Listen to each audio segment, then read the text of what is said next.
N کشور آماده کنید.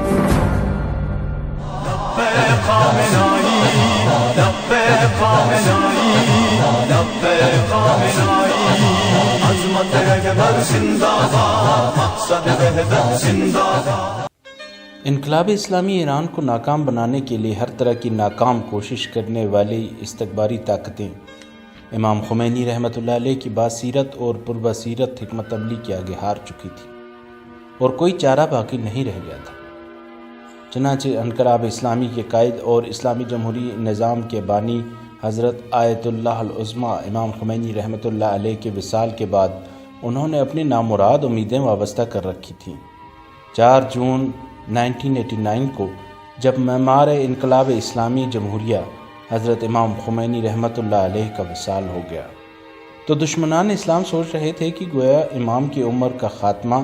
انقلاب اسلامی کے خاتمے کے مترادف ہے، اور کہا گیا کہ امام خمینی کے جانے کے ساتھ ہی انقلاب اسلامی بھی اختتام کو پہنچا ہے۔ لیکن یہ انقلاب امام رحمۃ اللہ علیہ کے انفاس قدسیہ کے سائے میں کامیاب ہوا تھا، اور امام بخوبی جانتے تھے کہ اس انقلاب کی حفاظت کیوں کر ہو سکتی ہے۔ چنانچہ آپ نے دور اندیشانہ اقدام کر کے ولایت فقیہ کے نظریے کا احیاء کیا اور اس کو آئین کا حصہ بنا کر دشمن کے خوابوں کو شرمندہ تعبیر ہونے سے بالکل دور رکھا۔ چنانچہ ان کے بنائے ہوئے نظام نے انقلاب کا پرچم گرنے نہیں دیا اور انشاءاللہ نہ کبھی گرنے دے گا۔ مجلس خبرگان نے امام خمینی کی رحلت کے چند ہی گھنٹوں کے بعد آیت اللہ العظمیٰ حضرت خامنائی کو رہبر انقلاب اسلامی کے عنوان سے متعارف کروا دیا۔ آیت اللہ خامنائی کوہنہ مشق منتظم ہیں اور انہی تجربات اور علم و عمل کی اعلیٰ سطح پر فائز تھے کہ مجلس خبرگان کے فقہا نے قیادت کے لیے آپ کی قیادت کا اعلان کیا، اور آپ کی انتظامی کردار کا مختصر سا جائزہ بتاتا ہے کہ سفینہ انقلاب کی اس ناخدا نے اس کشتی کو ساحل مقصود تک بڑھانے میں زبردست کردار ادا کیا ہے،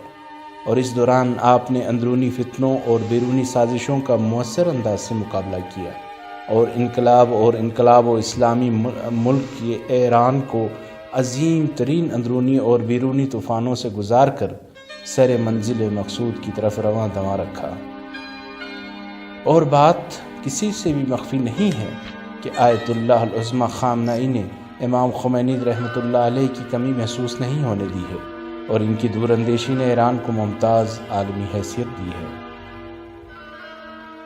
ایک باخبر شخصیت کا کہنا تھا کہ رہبر انقلاب اسلامی نے اپنی قیادت کے دوران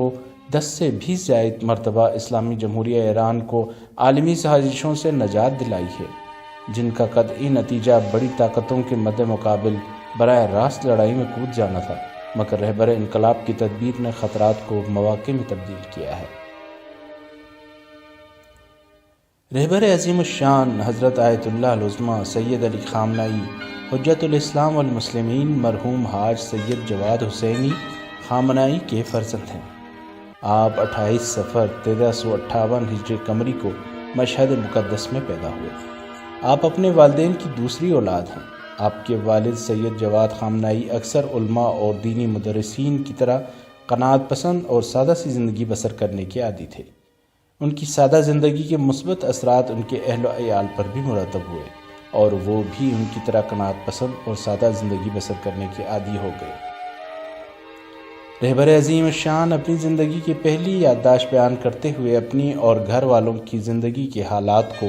اس طرح بیان فرماتے ہیں: میرے والد مشہور و معروف عالم دین اور بہت ہی متقی و پرہیزگار تھے۔ وہ اکثر خلوت پسند اور گوشہ نشین رہتے تھے۔ ہماری زندگی بہت ہی سخت گزرتی۔ مجھے اچھی طرح یاد ہے کہ بعض اوقات ہمارے گھر رات کا کھانا نہیں بنتا تھا۔ میری والدہ بڑی مشقت سے میرے لیے کھانا مہیا کرتیں، اور یہ رات کا کھانا روٹی اور کشمش ہوتا تھا۔ لیکن وہ گھر کہ جس میں آغا سید جواد کے اہل و عیال زندگی بسر کرتے تھے، اس کے بارے میں رہبر انقلاب اسلامی اس طرح بیان فرماتے ہیں: میرے والد کا مکان جہاں میں پیدا ہوا اور میری زندگی کے ابتدائی 4-5 سال وہیں گزرے، وہ 60 یا 70 میٹر مربع جگہ پر مشتمل تھا، جو مشہد کے ایک ایسے محلے میں واقع تھا جہاں غریب لوگ رہتے تھے۔ اس مکان میں صرف ایک کمرہ اور ایک تاریک تہخانہ تھا جس میں گھٹن محسوس ہوتی تھی۔ والد بزرگوار کے پاس اکثر مہمان ایک عالم دین ہونے کی حیثیت سے ملاقات اور مسائل پوچھنے کے لیے آتے جاتے تھے، اور جب تک مہمان ان کے پاس رہتے اس وقت تک ہم سب اس تاریک تہ خانے میں چلے جاتے تھے۔ رہبر معظم انقلاب اسلامی کا بچپن ایک غریب لیکن روحانی اور معنوی خاندان اور صاف ستھرے ماحول میں گزرا۔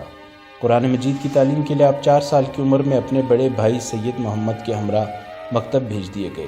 اس کے بعد ان دونوں بھائیوں کے داخلے ایک اسلامی مدرسے میں کرائے گئے اور ان دونوں بھائیوں نے ابتدائی تعلیم اسی مدرسے میں حاصل کی۔ آیت اللہ العظمیٰ خامنائی فقہ و اصول اور فلسفے کی اعلیٰ تعلیم کے لیے 1337 ہجری شمسی سے 1343 ہجری شمسی تک حوزہ علمیہ قم میں مشغول رہے، اور آیت اللہ العظمیٰ بروجردی، امام خمینی، شیخ مرتضیٰ حائری یزدی اور علامہ طباطبائی جیسے بزرگ علماء کے محضر سے کسب فیض حاصل کیا۔ آپ مجاہد اعظم اور شہید راہ خدا سید مجتبیٰ نواب صفوی کی شعلہ بیانی سے بہت متاثر تھے۔ آپ فرماتے ہیں، انقلاب اسلامی کی چنگاری نواب صفوی کی شعلہ بیانی کے ذریعے میرے وجود میں آ گئی تھی، اور اس میں کوئی شک و شبہ نہیں ہے کہ میرے دل میں پہلی آگ مرحوم صفوی نے روشن کی تھی۔ رہبر معظم انقلاب کی مادی زندگی ایک عام شخص کی زندگی کی سطح سے بھی بہت نیچے ہے۔ مرحوم سید احمد خمینی نے فرمایا، میں رہبر معظم کے گھر گیا تو جس پرانے قالین پر میں بیٹھا تھا وہ اتنا پرانا اور کھردرا تھا کہ مجھے 7 پڑی سستی قسم کی کارپیٹ کی پناہ لینا پڑی۔ بعض سرکاری حکام کا کہنا تھا کہ ہم نے رہبر معظم کے گھر کے لیے کچھ قالینیں خریدیں اور پرانی قالینیں اور دریاں اٹھوا دیں، مگر انہیں معلوم ہوا تو ہمیں قالینیں واپس اٹھا کر پرانی دریاں واپس بچھانی پڑی۔ سابق سربراہ پارلیمان ڈاکٹر غلام علی حداد عادل کہتے ہیں، رہبر معظم نے اپنے بیٹے کے لیے میری بیٹی کا رشتہ مانگا اور فرمایا، ہمارے گھر میں 2 کمرے ہیں، ایک کمرہ اپنے بیٹے کے حوالے کر دوں گا، مگر علیحدہ گھر انہیں نہیں لے سکوں گا، اور یہ کہ میرے گھر میں وہ سب کچھ نہیں ہے جو آپ کے گھر میں ہو سکتا ہے۔ رہبر معظم نے فرمایا کہ اس صورتحال کو مد نظر رکھ کر رشتہ دینے یا نہ دینے کا فیصلہ کریں۔ رہبر معظم انقلاب مجلس خبرگان کے نمائندوں کے ساتھ ہونے والے اجلاس میں خطاب کرنے کی غرض سے جب اپنی مسند پر تشریف فرما تھے تو شاید حاضرین مجلس اس بات کی طرف متوجہ نہ ہوئے ہوں کہ رہبر معظم نے جو نالین پہنی ہوئی ہیں وہ کناروں سے ٹوٹی ہوئی ہیں، لیکن اس اجلاس سے شائع شدہ تصاویر کو عربی صارفین نے سوشل نیٹ ورک پر شائع کر کے اس نقطے کی طرف متوجہ کیا کہ ایک طرف عربی ممالک کے حکام کی عالیشان زندگی کو دیکھیے اور دوسری طرف رہبر انقلاب حضرت امام خامنائی کی زاہدانہ زندگی کو ملاحظہ کیجیے۔ الخبر پریس نے یہ ہیڈنگ لگا کر کہ رہبر عظیم الشان سید علی خامنائی کی نالین خلیج فارس کے حکام سے زیادہ قیمتی ہیں، اس بات کی طرف اشارہ کیا کہ اگر سعودی عرب اپنا سارا سرمایہ ہمیں دے دے تو ہم ان نالین کے مقابلے میں اسے ٹھکرا دیں گے۔ رہبر معظم شاید دنیا کے واحد شجاع اور دلیر قائد ہیں جو بڑی طاقتوں کی آنکھوں میں آنکھیں ڈال کر اپنا موقف بیان فرماتے ہیں۔ وہ ایک لمحہ بھر بھی دنیا کی تسلط پسند اور سازشی قوتوں کے خلاف جدوجہد سے غافل نہیں ہوتے۔ آیت اللہ العظمیٰ خامنائی رہبر کے عنوان سے چن لیے گئے ہیں کہ آپ آیت اللہ العظمیٰ امام خمینی کے انقلابی اہداف اور تعلیمات کے وفادار اور پابند ہیں۔